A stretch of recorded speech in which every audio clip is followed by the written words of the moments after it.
everyone. Happy Sabbath. Once again, it's good to be back. We are so blessed to be able to share with you. Today are some of the things that happened to us in the last 2 weeks. I'll just wait for Brother Terry to pop up our slides. So, again, it is our heartfelt, I guess from the bottom of our heart, we really thank our church, Clive Connect, because of your prayers, we were sustained. Literally and figuratively, we have seen what God can do, especially when you are entering the unknown. You know, this place, we've never been to this place. We've heard of the challenges that we are facing, and when we were there, the challenges were real. And it's just amazing to really know how God works in many, many ways. So this particular mission this year, we call the series Hope for Today, because our goal is to give hope. To tell the people that, hey, there's hope.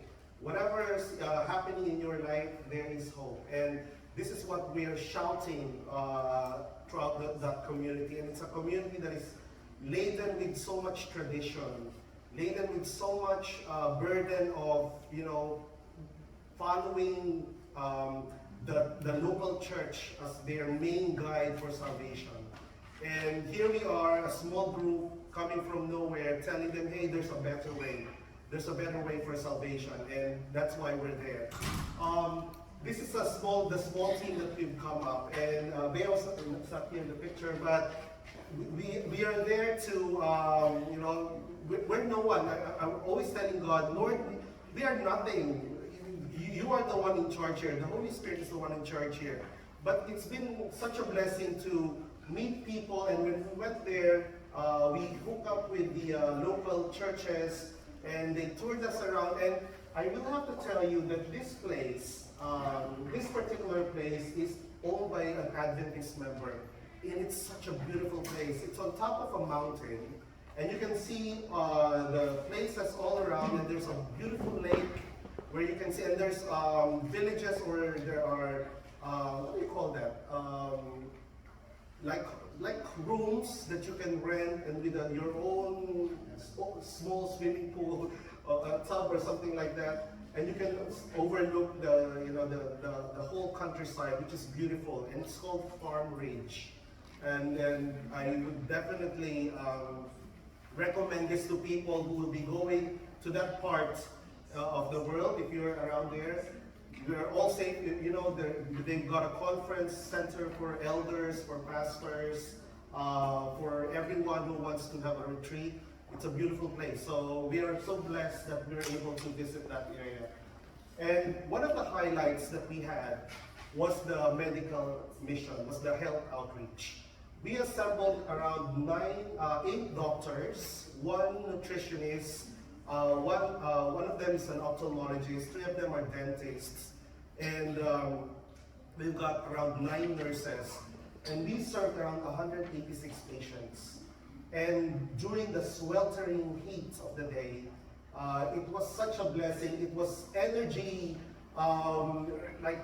sucking though, but it was really a blessing for us to be able to serve the people in that area. We are so blessed to have doctors from one of our own Adventist institutions, the Northern Luzon Adventist Hospital, which is, I know Brother June, Brother Francisco is somehow connected in that he knows some people there, but it's such a blessing to be able to work with them. And I told them I hope that we can work again with them soon.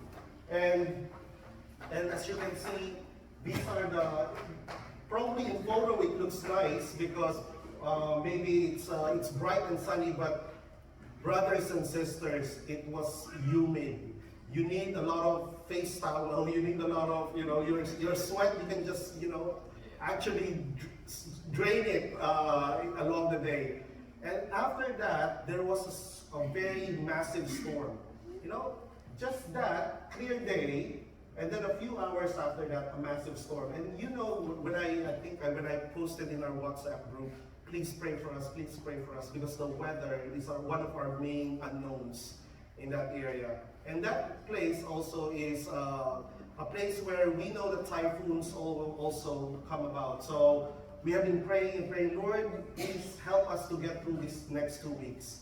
Because, and when we were there almost the half of the week, but we are so blessed because even though there were strong storms along the way, it just happened for maybe an hour or 2 hours. It will flood that area, and then by the time we start, it's all clear again. And this is how God works, you know. You just have to trust it. And I know, Lord, you know, thank you for the prayers of Life Connect.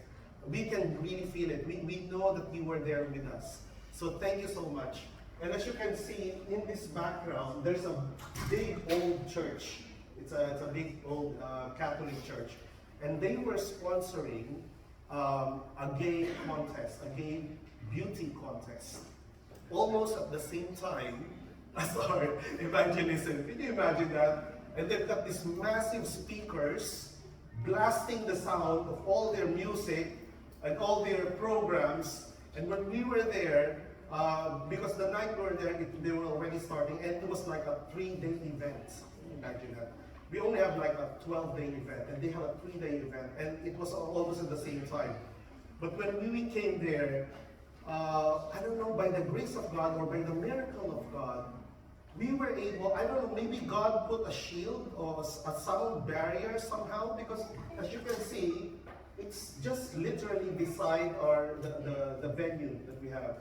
But I was asking our brothers and sisters, like, how are we able to manage the sounds there? No, we're fine. We can hear each other well.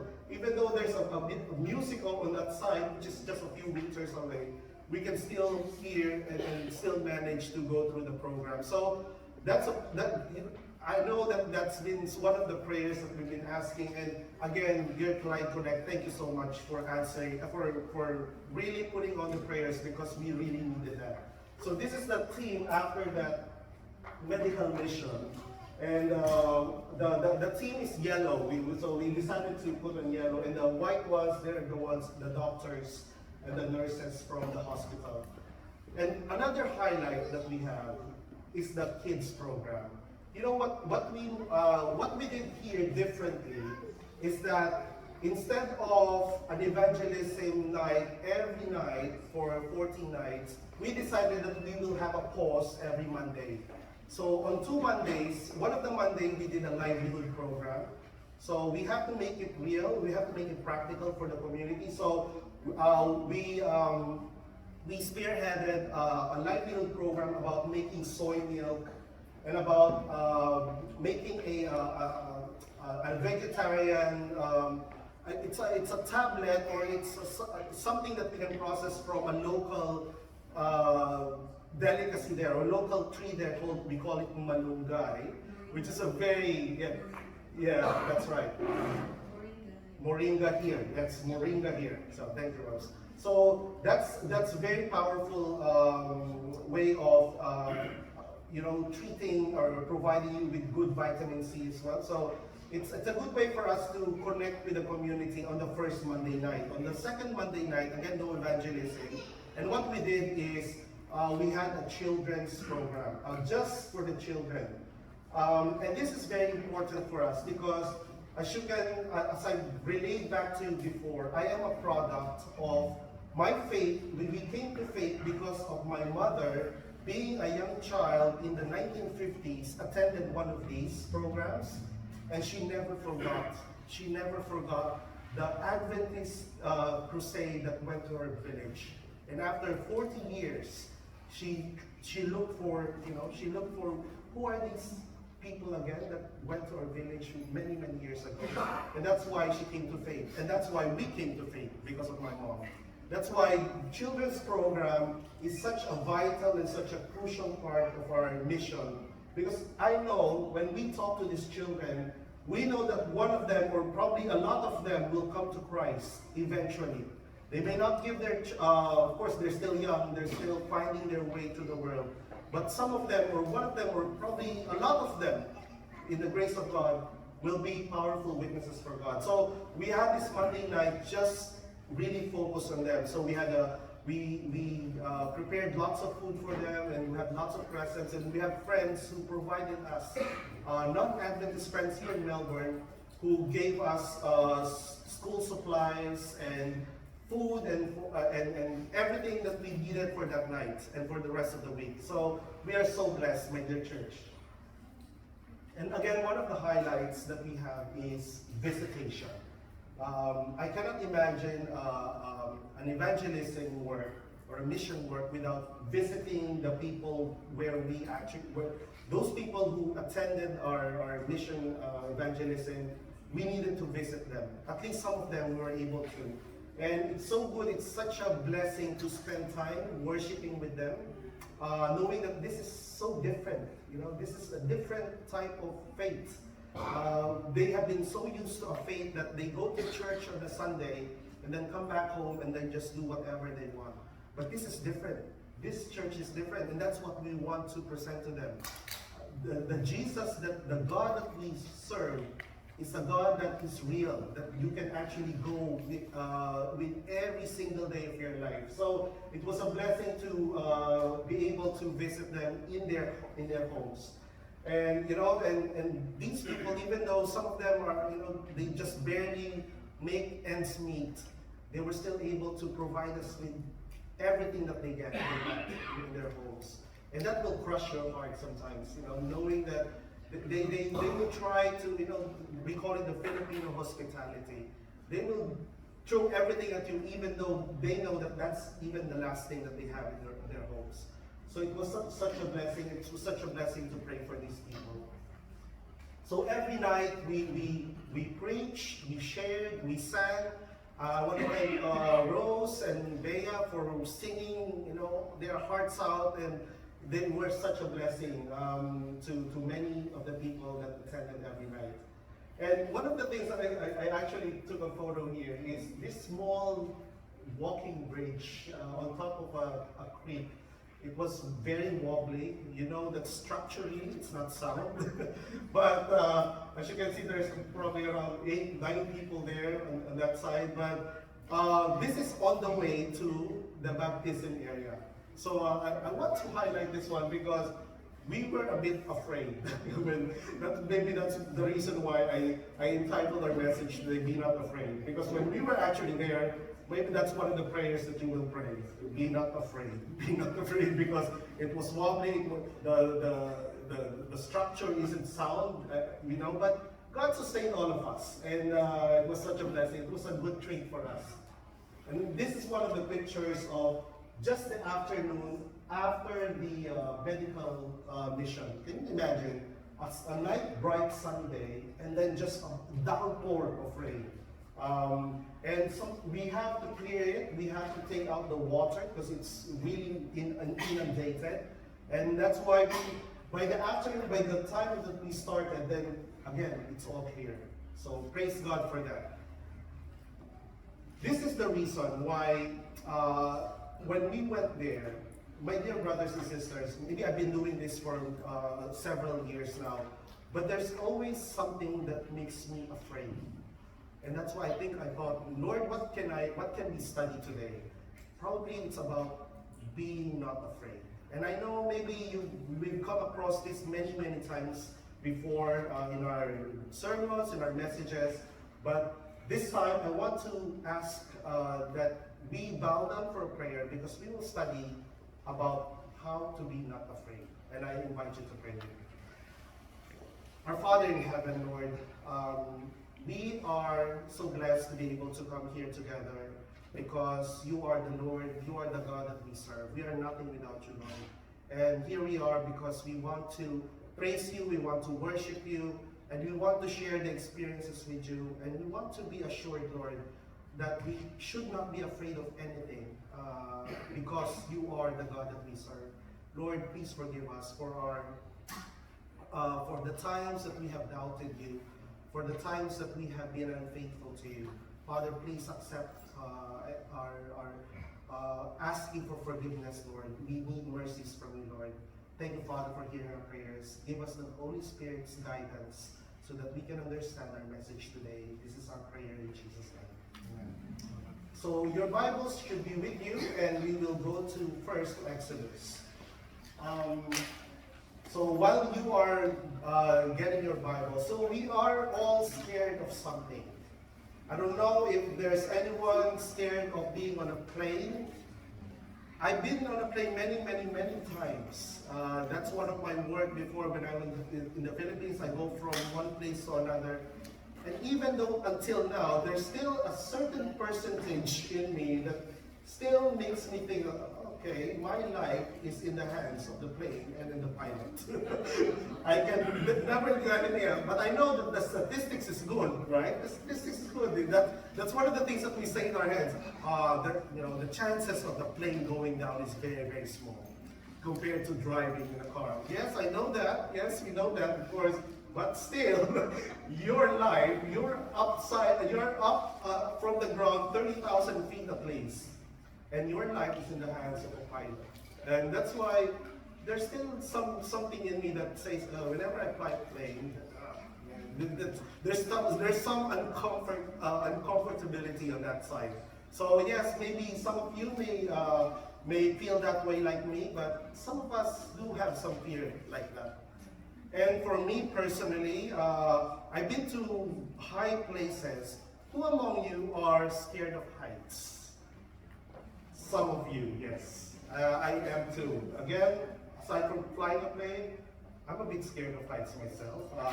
I do get, my knees become, banging each other, especially if I see even a picture like that. So we do have some phobias every now and then. And I'm sure. Okay, now you can go. Those who are scared of, I know my sister Cece is so scared of, she's not here right now, she's so scared of snakes. I know my wife is very scared of snakes as well. I've touched a snake before, but in the back in my hometown when I was a young boy, we played with spiders. That's why when I came here to Australia, I was actually a bit, it was a bit unfamiliar to me that people are scared of spiders. In the Philippines, we put them in matchboxes and we make them fight. We do spider fights. I don't know what's the term for that. That's why spiders, I'm scared of that. It's a common thing back in home, We actually look for them in the grass, in the trees, and then when we find the biggest and the meanest and the baddest one, this is my spider. And this will win me a lot of tournaments. That's what we do back home. I don't know, back in Zimbabwe or other places if you do that too. But yes, so spiders, that's nothing. But I know in Australia, a lot of people are scared of spiders. And of course, a lot of people are scared of snakes, even back in the Philippines.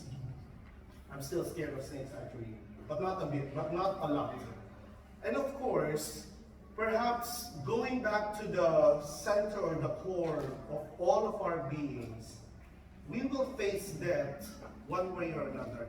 I don't know about you, if you have thought about this, I wonder when will be my expiry dates.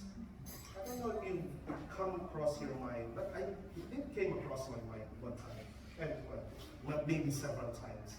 I wonder if Jesus is not here yet, if Jesus did not return yet, I wonder what will be the dates of my expiration, of my death. Something that all of us will have to face one way or another.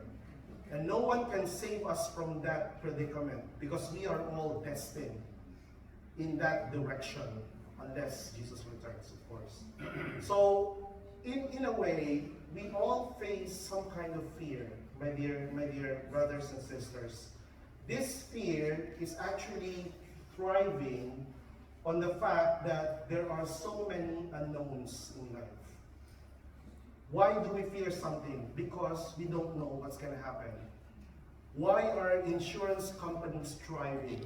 Why are there billions of dollars of money poured out to insurance companies? Because they cover some of our fear, right? Fear of losing a house, fear of losing a limb, or fear of losing your health. That's why we have to we are paying insurances, right? Because that, in a way, at least in Western countries, in third world countries, that's the last thing that you will think about. The first thing to think about is what will be my food for tonight, right? But in Western countries, we think of so many things. We're scared of so many things that will happen. And this is what separates us now from our faith sometimes, and from living a life we're still in this world, right? And we still have to face everything that we need to face here. But one thing is clear, fear is based or is caused by the unknown. And this is where we get back to the story of Moses. Moses is a very interesting character. I'll read from Deuteronomy 31, 7 to 8. This is the time when Moses is about to die. He's around 120 years old. The time is around 1440 BC. And this is what he said. Moses called unto Joshua and said unto him in the sight of all Israel. So millions of Israelites in the front, and here's Moses and Joshua, just imagine them.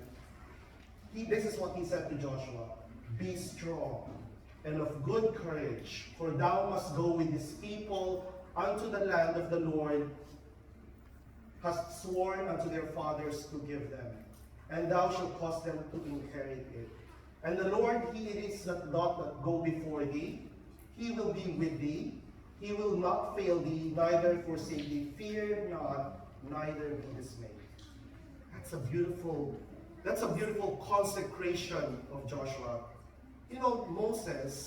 Moses is perhaps, perhaps he's the greatest figure in the Bible, especially in the Old Testament. And he's saying to Joshua, I'm not going there. Even though after 40 years of dealing with the Israelite nations, I can't go through with you. But he mentioned 4 things to Joshua. In order for you not to be afraid, you have to remember 4 things.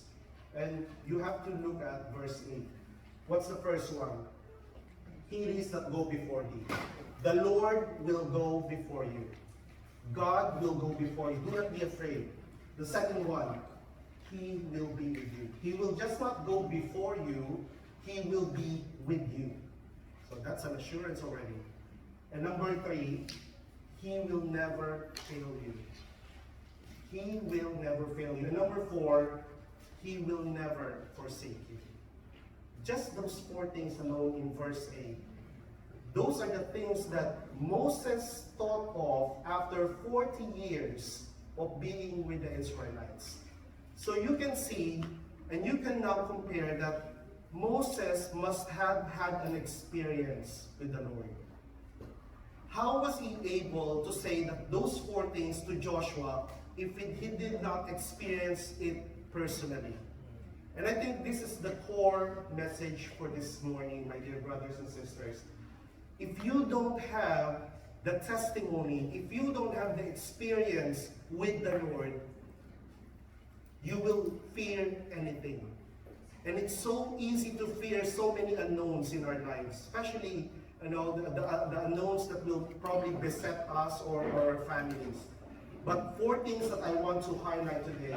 If you want to overcome your fear, you have to know that the Lord will go before you, that He will be with you, that He will not fail you, and that He will not forsake you. So that is the gist of the story, my dear brothers and sisters. This is coming from a man, Moses, that we know has been a coward before. Remember the time that he was struggling with his faith himself. He was chosen by God as the savior of the Israelites. But what did he do? He thought that he could do it by himself. He killed an Egyptian because maybe he was thinking by himself that, hey, I am in a good position to assert my leadership and I will do it my own way. And that's why God allowed him to go to the wilderness for another 40 years to train him and prepare him for his duty. And when God called him in that burning bush, Moses gave 5 excuses. And if you have your Bibles with you, the first excuse is in Exodus 3 verse 11. And this is what he said. So God was talking to Moses, right? Jesus was actually talking to Moses here. And he said, Moses, lead my people. And you have to talk to them. You have to preach to them. And this is what Moses said. First excuse, Exodus 3:11. Moses said unto God, who am I that I should go unto Pharaoh, and that I should bring forth the children of Israel out of Egypt? Who am I, Lord? I am no one. I am nothing. I just killed a man, 40 years ago. I'm nothing. I thought I was going to be a deliverer of Israel, but look at me now. I'm a shepherd. I have nothing. I have nothing to offer. So that's Moses' first excuse, and maybe that's one of our excuses as well. Who am I, Lord? Who am I? Me? You're calling me to preach or to share or to witness to these powerful people, or to these people that I've never spoken in my whole life? Who am I, Lord? So that's Moses' first excuse. So again, just remember Deuteronomy. Moses was telling Joshua, do not be afraid. But this is a total contrast of his life 40 years before he said that message to Joshua. He's arguing with God. His argument is, I'm nothing, Lord. I am nothing. And his second excuse, in Exodus 3:13, Moses said unto God, behold, when I come unto the children of Israel, and shall say unto them, the God of your fathers hath sent me unto you, and they shall say to me, what is his name? What shall I say unto them? What will I say to them if they ask me who sent me? So that's Moses. Can you imagine that? Moses, the brave person, the overcomer, saying all these things to God directly, right? It's not through an angel, it's not through another person, it's not through a prophet. He's talking to God directly. And he was doubting God right in front of his face, right? And this is Moses' third excuse. Let's jump in chapter 4, verse 1. Exodus 4, verse 1, and he said, Moses answered and said, but behold, they will not believe me, not hearken unto my voice, for they will say, the Lord hath not appeared unto you. So, third excuse of Moses, they will not believe me. Okay, I'll go there, I'll tell them the good news, I'll tell them the gospel, but I'm telling you now, Lord, they will not believe me. They have a hard heart. Just like the same thing that we felt, and I probably personally felt, when I went to that mission field. They will probably not believe us, because it's been entrenched in such tradition. Did you know that in the past, that mission field, everyone, they had this kind of crusade or evangelism effort before, many, many years ago. And you know what happened?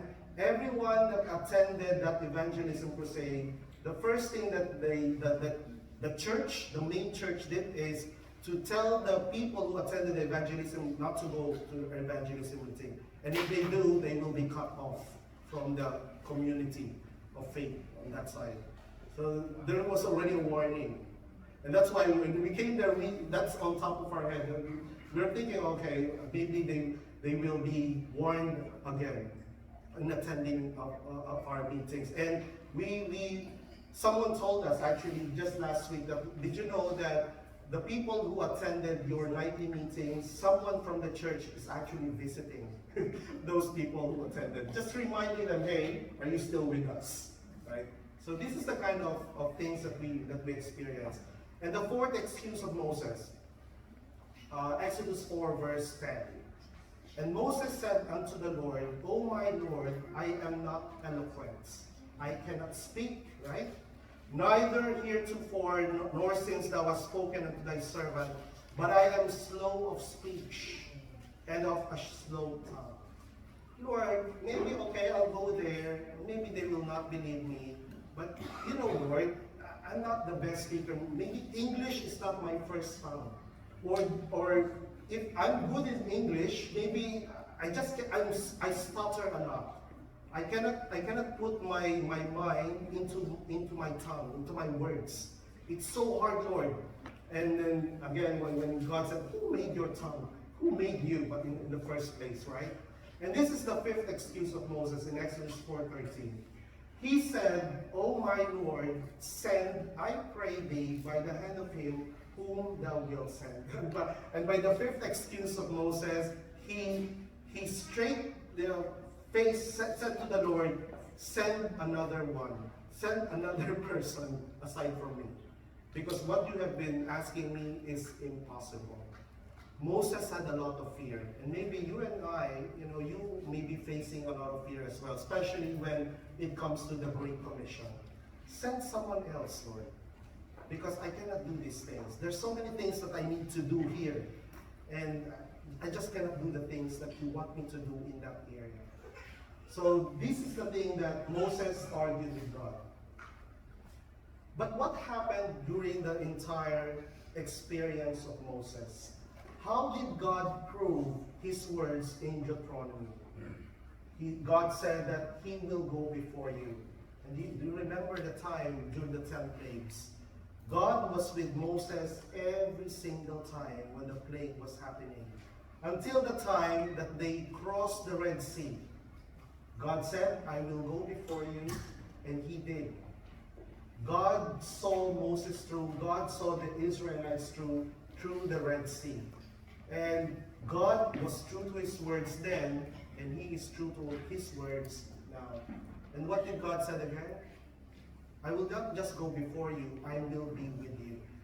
Remember the time that Moses got the 10 Commandments, the table of stones from Mount Sinai. And when he came back, he saw all these Israelites partying and worshiping this false god. God was true to Moses every single part of his life. I will be with you, and God was true to his word. Remember the time of Korah. When Korah and Abiram and the other 250 elders, leading intellectuals of the Israelite camp that time, they said that, Moses, you are beyond yourself. You're leading us, but we are more capable than you. We can do better. Remember, Lucifer was something like that as well. I can do better. I can do a better job. But it's not about us. It's not about our capacity or capability to lead. It's God's. It's God's capability to lead. It's us just following his leading. So this is what Korah did, and what eventually happened. They had to choose their own predicament, and because of their choices, God judged them on that day. So God said, I will not fail you. And he did exactly that during the time of the rebellion of Korah in that time. And he said as well, God said, I will never forsake you. And remember the time that the Israelites rebelled against God again and against Moses. And there were so many snakes in that time that they were biting people, from one place to another, and a lot of them died. And what happened? Eventually, Moses had to pull out a snake and put it in a pole. So everyone who will look at that pole will be healed. And of course, we know that symbolizes the saving power of Jesus Christ. That pole became a prophetic vision of Jesus saving people who are bitten by snakes. You and I, we have been bitten by this serpent many, many years ago, my dear church. And the only way for us to have a way out of this is if we look straight to Jesus Christ. Not to people, not through very good preachers, not to online ministries, not to these people, only through Jesus Christ. Yes, these people will help us, will guide us probably along the way, but it's only you, your prayer life, and your own study of the Bible through the power of the Holy Spirit. That will be your main source of strength. Everyone else will just be a good bonus, really, to have in your own personal growth, in your own spiritual life. I found this quote from Acts of the Apostles, and I thought I'd love to share this with you. It was by cherishing a humble, teachable spirit. That's what Moses had. That's the difference of Moses if you compare him with the other great leaders of his time. Why did God choose Moses? Because of his humble, teachable spirit. And I hope, my dear friends, my dear church, that we will have that humble, teachable spirit as well. That these men gained the experience. If you want to have the experience with God, if you want to have the testimony of Jesus Christ, you must have, I must have, a humble, teachable spirit. That these men gained the experience that enabled them to go out as workers into the harvest field. Their example presents to Christians a lesson of great value. There are many who make but little progress in the divine life because they are too self-sufficient. Sometimes we become self-sufficient. I can do this. I can worship by my own. I don't need to attend church, right? To occupy the position of learners, they are content with a superficial knowledge of God's word.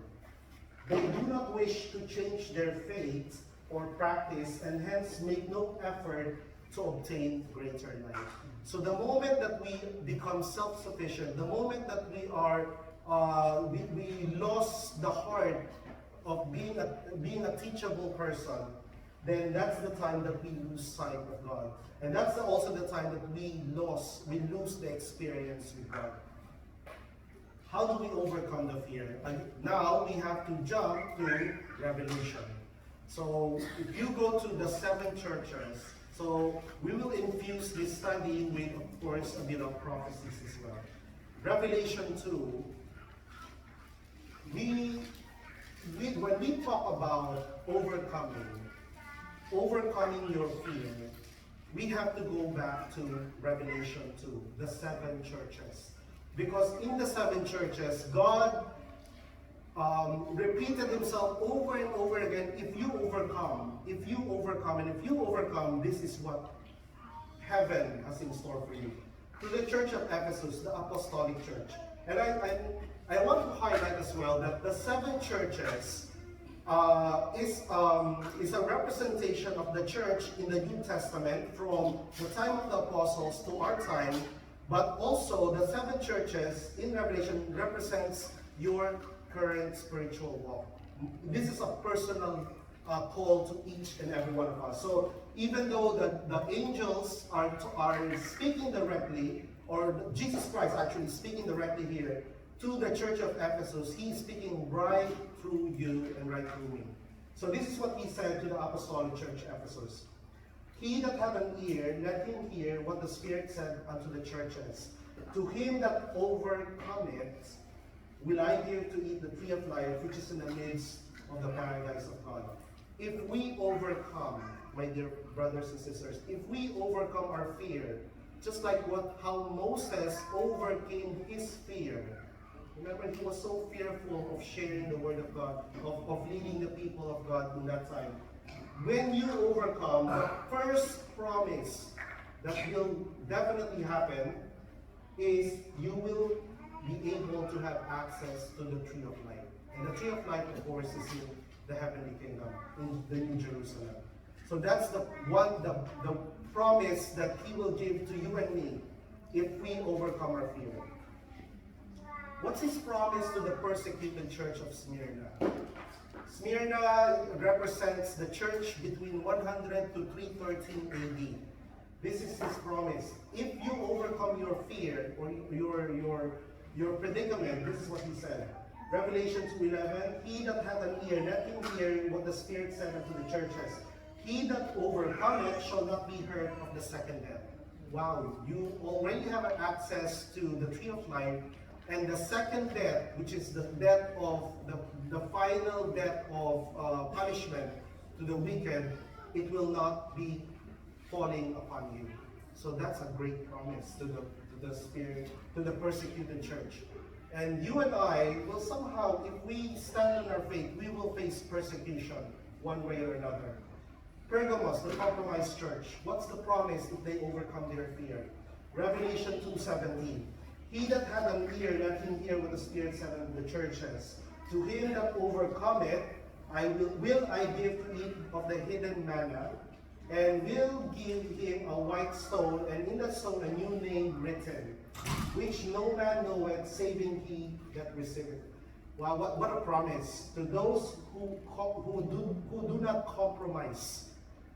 My dear brothers and sisters, here in Australia, there's a lot of compromise that can happen in our church, in our own personal walk.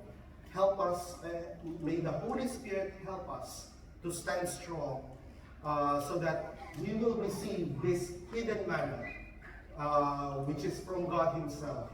And a white stone, and a stone with a new name written on it. What a promise that He will give to us. And how about Thyatira? This is Thyatira represents the church in the dark ages. So from that moment on, Jesus said to them, if you overcome your fear and keep at my works unto the end, to him will I give power over the nations. Power over the nations. What a promise, my dear church. And how about Sardis? This is also part of the dark ages. Revelation 3 verse 5. He that overcometh, if you overcome your fear, the same shall be clothed in white raiment. The raiment of Jesus Christ, the righteousness of Christ. And I will not blot out his name out of the book of life, but I will confess his name before my Father and before his angels. Wow, your name will be permanently etched in the book of life, and no one can erase it. That's a wonderful promise, my dear church. And what is his promise to the Philadelphia church, the faithful church? This is the church after the Reformation. This is the church during the starting of this Advent movement. This is the time when John Wesley and all these wonderful pioneers of the church, from Miller to Ellen White to Joseph Bates, this is their time. And this is what God said to them. Revelation 3:12. Him that overcometh will I make a pillar in the temple of my God, and he shall go no more out, and I will write upon him the name of my God, and the name of the city of my God, which is New Jerusalem, which cometh down out of heaven from my God, and I will write upon him my new name. I want that. I want a new name, my dear brothers and sisters. And perhaps one of the churches, the last seventh church that you and I are a part of right now, is Revelation 3:21. The lukewarm church. To him that overcometh will I grant to sit with me in my throne, even as I also overcame and am set down with my Father in his throne. My dear brothers and sisters, Jesus personally assured us that if we overcome the fears that we have, it may be a fear of many things in life that glues us from our seat, so that we can preach the word or share the word from others. If we still have that fear, I think we have to remember Jesus underwent, and the apostles underwent the same process. They overcame the fear of reaching out to people because they have this assurance. And what's that assurance? Revelation 21, 6-8. Let us read it. I will read it from my Bible. Revelation 21, 6, verse 8 says, And he said unto me, It is done. I am Alpha and Omega, the beginning and the end. I will give unto him that is athirst of the fountain of the water of life freely. He that overcometh shall inherit all things, and I will be his God, and he shall be my son. And this is what got me in this verse, especially in verse 8. But the fearful, unbelieving, the abominable, the murderers, the whoremongers, the sorcerers, the idolaters, and all liars shall have their part in the lake which burneth with fire and brimstone, which is the second death. And I was like, what? If you are fearful, if you do not overcome your fear, you will be labeled as the same people who are unbelievers, who are abominable, who are murderers. Really, Lord? if I'm fearful enough of this life, of what you have in store for me, if I doubt you, and if I don't have a sense of assurance that you will be with me, then I will be labeled like the murderers, like the whoremongers, like the sorcerers, like the idolaters. This is powerful stuff, my dear brothers and sisters. That's why I think maybe it's time for us to get, if you still have fear of witnessing, if you still have fear of, doing the Great Commission in our backyard. I don't always mean that you have to go to the mission trips. No. If we have fear of telling Jesus Christ or proclaiming Jesus Christ to others, please be reminded that there is a great cost of this fear that you may be having. John 16:33. I wonder how Jesus did it. These things have I spoken unto you, that in me ye might have peace. In the world you shall have tribulation, but be of good cheer, because we've been talking about overcoming. I have overcome the world. If Jesus did not overcome the world, I have, and you have no place. You have nothing to anchor your faith on. But Jesus said, I have overcome the world. Be of good cheer.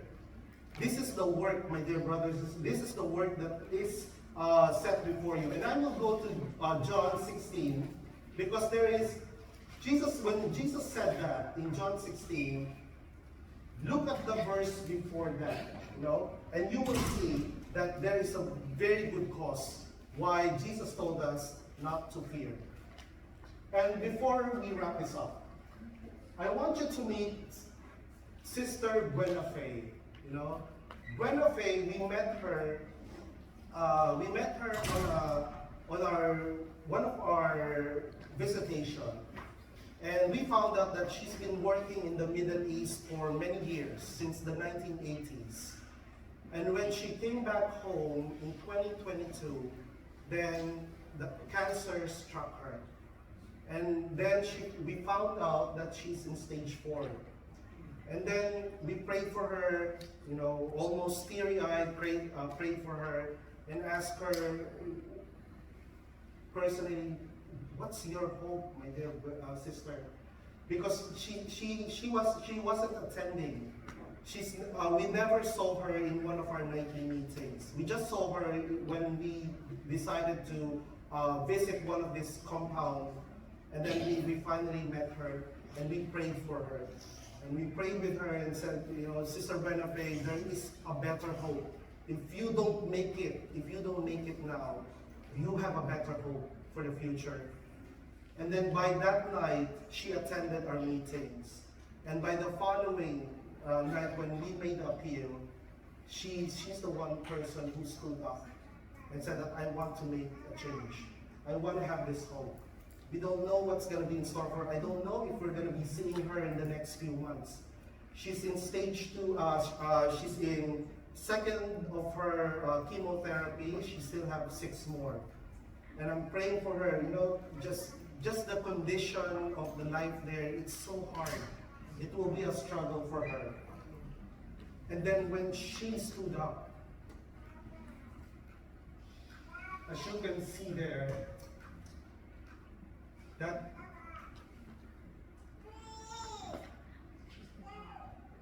that was enough for me to break down.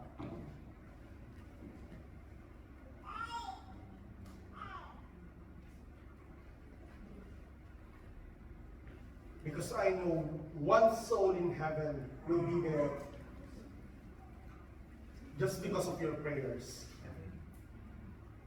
So praise God for these people who gave their lives to Jesus.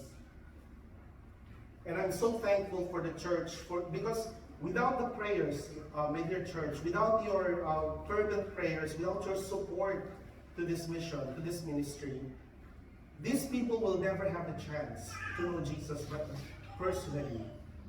So today, I want to thank you for giving us this opportunity to share with you this ministry. And you know what? We have another one coming again next year. And I have to talk to Pastor Jezreel how we will deal with the scheduling. But because we already have a place, and we will be going very down south this time next year, and we want to keep preaching, we want to keep sharing, because there might be another Buena Fe there just waiting. Maybe that's the last time, right? We never know if we're gonna see her again, but at least this time we know that she has an assurance. She overcame her fear in her church. And I hope that we will overcome our fear as well. Sorry if I become emotional like this. John 16:32 said, "Behold, the hour cometh, yea, is now come, that ye shall scatter every man to his own, and shall leave me alone. And yet I am not alone, because the Father is with me." This is the summary, my dear church. This is the summary of this message. You are not alone. Why fear? Why are you scared? Why do we sometimes think of so many things in this life that breaks us down, that keeps us from serving God fully? Remember Jesus. Why was he able to say that I have overcome the world? Because you have to go back one verse before that. Because the Father is with me. The Father is with you. The Father is with me. The Holy Spirit is with us this morning. And as we go and share Jesus to others, never forget that you are not alone. That is why, let's go back to Moses. Why was he able to tell Joshua, you are not alone? Because he experienced it himself. Without that experience, if you say that I'm going to delay, I'm going to do it probably in 2 years, 3 years, or maybe 5 years time when I am ready, my dear church, you will never be ready. You have to make the decision now. If you want to share Jesus in this place, please do it now. If you want to share Jesus in other places, do it as soon as you can, because we don't know your circumstance. We don't know our lives. We don't know what's going to happen to us. Just like what Sister Buena Fe experienced all her life. She loved her family. She served her family with all her best. But when she came home, cancer, stage 4, easily.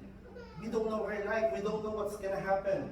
But Moses said in Deuteronomy 31:8, just to remember, and the Lord, he will go before you. He will be with you. He will not fail you. And he will never forsake you. That's why we can say that we can never fear anything, because God is with us. Just like what Jesus said to us, that the Father is with me.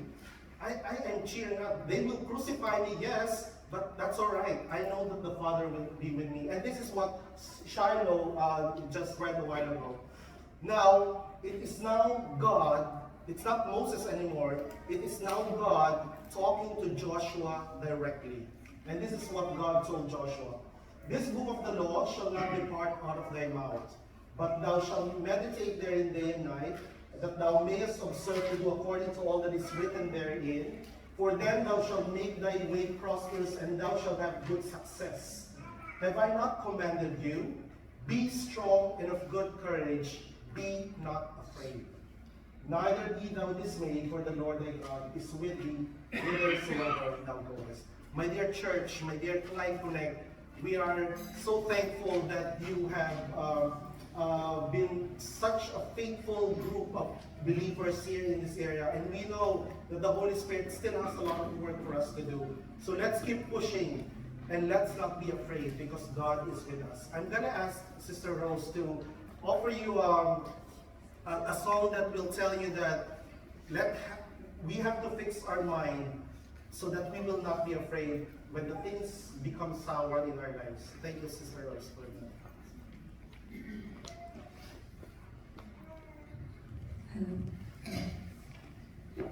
If we have the hope, we should not be afraid of what's going to happen, of what's happening with us.